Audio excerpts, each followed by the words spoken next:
Le Point Bourse vous est présenté par Bourse Direct.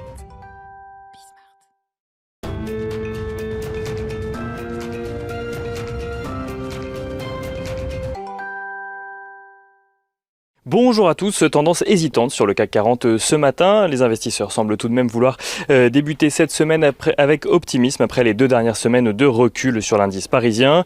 Une semaine qui s'annonce d'ailleurs chargée en actualité économique. Si l'indice IFO du climat des affaires est attendu aujourd'hui en Allemagne pour le mois de janvier, la Fed donnera sa décision de politique monétaire cette semaine, tandis que Apple et Tesla publieront leurs comptes. Les investisseurs qui suivront également de près les nouvelles du côté des campagnes de vaccination en Europe et notamment les délais de livraison de doses pour l'Union européenne, tout en gardant en tête l'évolution du variant anglais plus dangereux et plus contagieux selon Boris Johnson.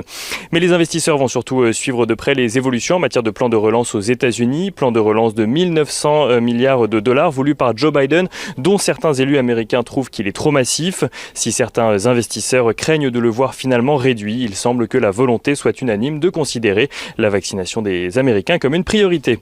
Du côté des marchés asiatiques, rapidement, ceci clôture dans le vert ce matin. Le CSI 300 affiche notamment une hausse de 1% portée par le chiffre de 163 milliards de dollars. 163 milliards de dollars qui constitue le nombre d'investissements étrangers accueillis par la Chine en 2020. Un nombre qui fait passer le pays devant les États-Unis pour la première fois.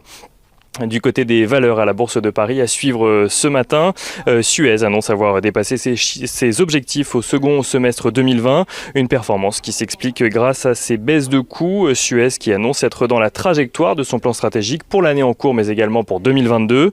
On a également du nouveau en ce qui concerne Solutions 30. Le fonds Muddy Waters estime que les accusations anonymes de fraude étaient probablement fondées. Muddy Waters qui est toujours au capital de Solutions 30, tandis que Airbus a été obligé de placer 500 de ses salariés en quarantaine après la découverte de 21 cas positifs du nouveau variant dans une usine à Hambourg. Et on regarde rapidement ce qui se passe du côté des matières premières. Le pétrole qui ce matin s'apprécie au-dessus des 55,6 dollars le baril de Brent, tandis que l'once d'or est à un niveau légèrement supérieur à 1850 dollars. Et si on regarde maintenant ce qui se passe du côté de l'euro-dollar, celui-ci est juste au-dessus des 1,2150 dollars pour 1 euro.